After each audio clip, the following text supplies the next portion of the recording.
Blessings, you're watching Violetify, and you're in the Blood Bin. Today, I would like to address the word fluffy bunny.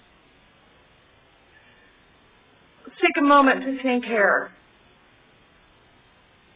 Where in the world do they get the word fluffy bunny? Why has that word offended so many people here in the pagan community?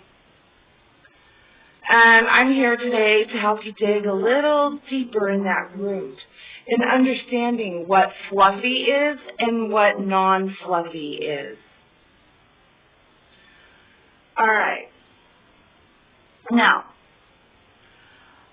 I would consider myself a little unfluffy.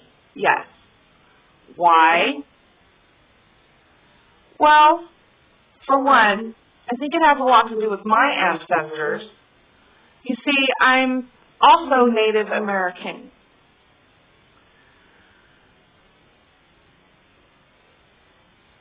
I have fur on my altar. Fur would be unfluffy. Rabbit fur. So if you use such things upon your altar, such as bone from animals, fur, that would be considered unfluffy. That's not fluffy. And then there's the term that people like to call witches, fluffy bunnies. Okay, if you ever prick your finger to empower a spell, that is unfluffy. So, a fluffy bunny would be somebody who would not use bone or fur. You know, they stick more with their candles, their wax, their herbs. They stay away from necromantic material, which animal bones and fur, that's a form of necromancy. I'm not going to lie to you here. It's rude, I guess, to call somebody a fluffy bunny. However, you know, they're just calling you fluffy. Fluffy, it's not a bad thing. It's just, you know, it just means that you're somebody who's going to use stones and herbs, and you're going to stay away from the blood and the bone.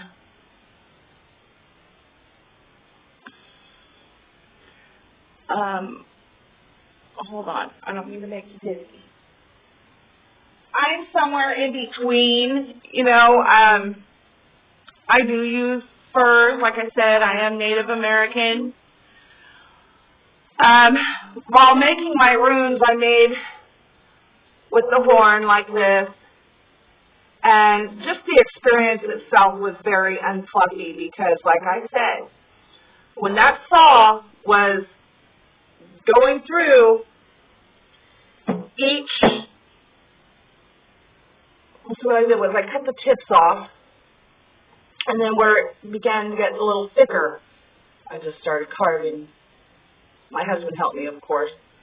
You know, just carving, and I picked up the best pieces, and I have enough for 2 sets. And I only had one horn piece that I was using. So, yeah. What's left over, my husband and I are making a white-handled knife. So, yeah. And I have the other rune set that I'm not really quite sure on what symbols I am going to put on that set.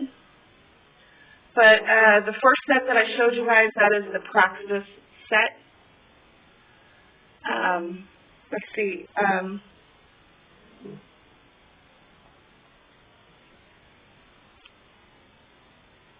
This could be used in replace of an actual human skull.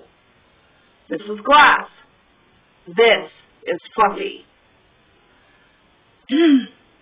For my dead altar.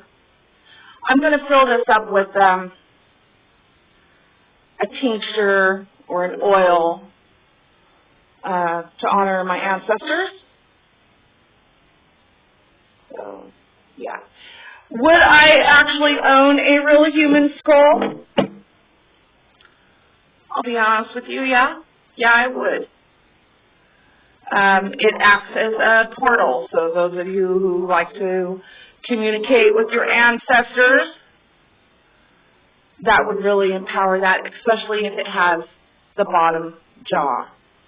And you can purchase real human skulls from boneroom.com. They're quite pricey. If you want one with a bottom jaw, which allows the dead to speak, you're going to pay a very pretty penny. But, you know, if you can't afford an actual human skull, or that's just not your taste and you'd rather stay more on the fluffy side of things, you can get you one of these crystal skull vodka bottles. These are awesome. You can actually even use the vodka in it to create a tincture.